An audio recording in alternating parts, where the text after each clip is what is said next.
The sun rises over a smoldering skyline in Gaza City on April 7, 2023. Israel's military had just conducted shocking airstrikes on the central part of the Gaza Strip. The skies had erupted with loud blasts and explosions as Israeli jets hit 10 targets in retaliation for rocket attacks that it blamed on the Islamist group Hamas. The retaliatory attack, however, was just the beginning of a much larger, rapidly escalating confrontation. 34 rockets had been fired from Lebanon towards northern Israeli areas, the biggest such attack since the 2006 war with the heavily armed Hezbollah movement. As the Israeli jets struck in Gaza, salvos of rockets were fired in response, sirens sounding in Israeli towns and cities in bordering areas.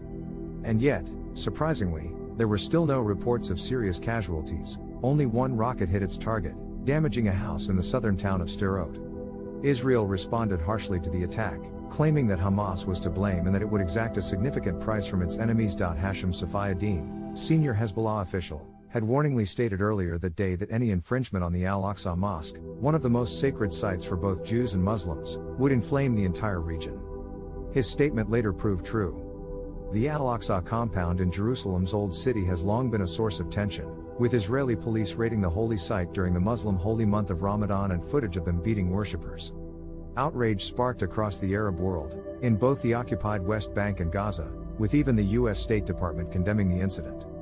After the Lebanese rocket attack, many Israelis emerging from their homes to survey the bombed landscape, with Liat Berkovich-Kravitz stating, "I'm shaking, I'm in shock.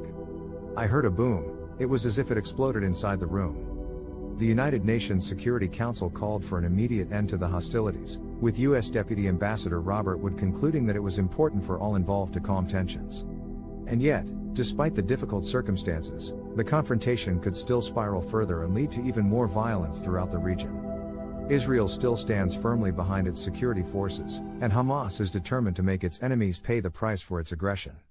Only time will tell if there can be a peaceful resolution and if the turbulent situation in the Al-Aqsa compound can be addressed.